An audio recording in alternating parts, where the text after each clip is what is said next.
Assalamualaikum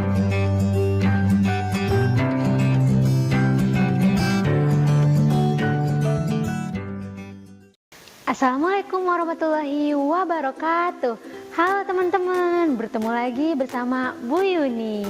Hari ini di kelas 10 kita akan mempelajari bab 2, yaitu individu, kelompok, dan hubungan sosial. Individu, apa sih pengertian individu itu? Kata individu berasal dari bahasa Latin, yaitu individuum, yang berarti terbagi atau kesatuan terkecil. Jika didefinisikan, individu berarti orang, seseorang, atau perorangan. Antara individu satu dengan individu yang lainnya memiliki perbedaan tentunya. Perbedaan tersebut berupa watak dan karakteristik yang dimiliki tiap individu, yang diperoleh sejak individu tersebut dilahirkan. Individu atau seseorang pun membutuhkan orang lain dalam rangka memenuhi kebutuhan-kebutuhan. Hidupnya individu senantiasa melakukan hubungan-hubungan sosial dengan individu yang lain dalam rangka memenuhi kebutuhan-kebutuhan hidupnya tersebut. Maka terbentuk kehidupan bersama yang disebut sebagai masyarakat. Adapun pengertian dari kelompok. Hasrat manusia yang dibawa sejak lahir yaitu keinginan untuk menjadi satu dengan manusia lain di sekelilingnya atau di sekitarnya. Keinginan untuk menjadi satu dengan lingkungan alamnya, bersistem dan berproses. Keterkaitan dan ketergantungan antara manusia satu dan manusia lainnya mendorong manusia untuk membentuk kelompok sosial. Syarat kelompok pun ada beberapa. Yang pertama, memiliki kesadaran sebagai bagian dari kelompok yang bersangkutan. Yang kedua, ada hubungan timbal balik antara anggota yang satu dengan yang lain. Ada faktor pengikat yang dimiliki oleh anggota kelompok, seperti kepentingan, tujuan, dan ideologi bersama. Memiliki struktur, tujuan, dan pola perilaku yang sama. Itulah syarat-syarat dari kelompok. Untuk selanjutnya ada hubungan sosial. Hubungan sosial adalah hubungan yang dilakukan oleh dua orang atau lebih. Unsur mendasar dari hubungan sosial adalah interaksi sosial, adanya komunikasi. Interaksi antar manusia terjadi karena manusia saling membutuhkan. Contohnya, saya membutuhkan barang dari penjual A, maka terjadilah interaksi antara penjual A dengan saya, konsumen. Interaksi sosial adalah hubungan timbal balik berupa aksi saling mempengaruhi antar individu, antara individu dan kelompok, dan antar kelompok. Dalam hubungan tersebut, dalam hubungan sosial, individu atau kelompok bekerja sama atau berkonflik, melakukan interaksi baik formal maupun informal, baik langsung maupun tidak langsung. Dalam interaksi sosial, salah satu pihak memberikan stimulus atau aksi dan pihak lain memberikan respon atau reaksi.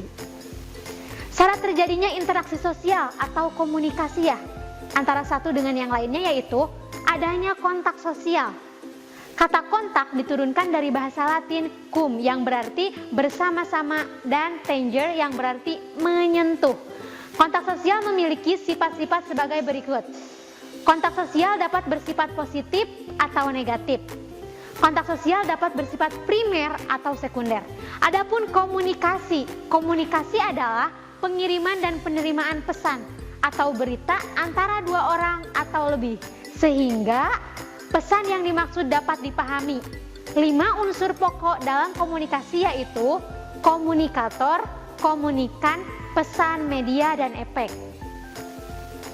Untuk selanjutnya ada faktor pendukung interaksi sosial. Yang pertama ada imitasi, yang kedua sugesti, yang ketiga identifikasi, yang keempat simpati, yang kelima empati.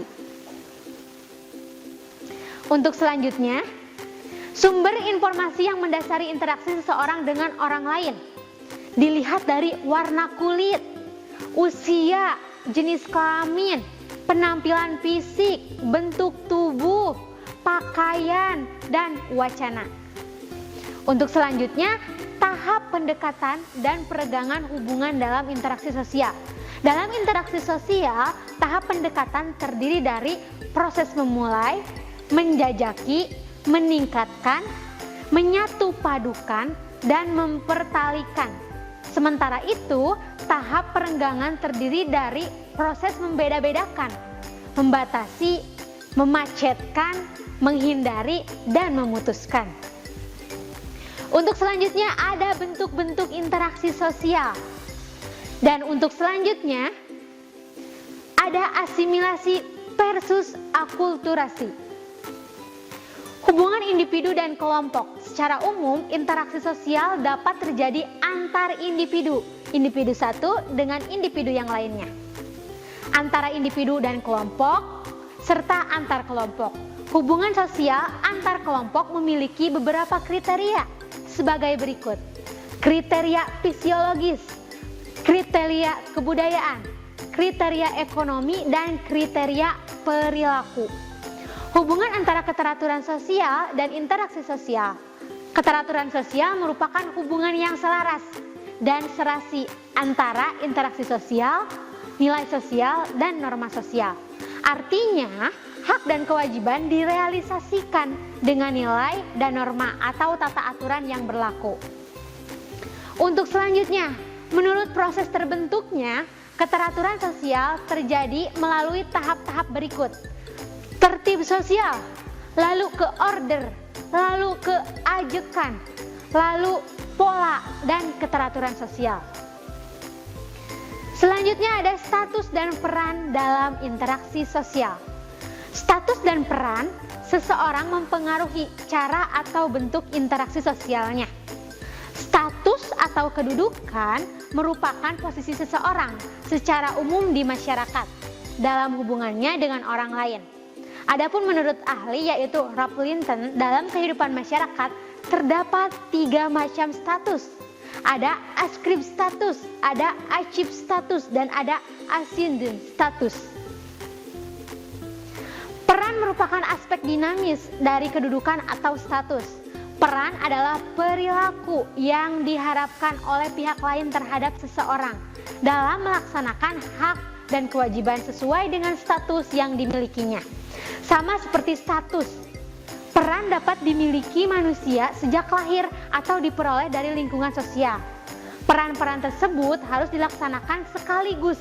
Disinilah akan terjadi konflik peran seperti yang ada di gambar. Sekian penjelasan mengenai materi bab 2. Mohon maaf apabila banyak kesalahan. Terima kasih, sampai bertemu di video selanjutnya. Wassalamualaikum warahmatullahi wabarakatuh. Kunjungi sosial media lainnya seperti website kami di pkbmalkata.com, Facebook PKB Malkata Manunjaya, Instagram PKB Malkata _official. Dan terima kasih telah klik video ini. Jangan lupa like, comment, share, and subscribe untuk menunjukkan dukungan kamu terhadap channel ini. Enjoy the video PKB Malkata.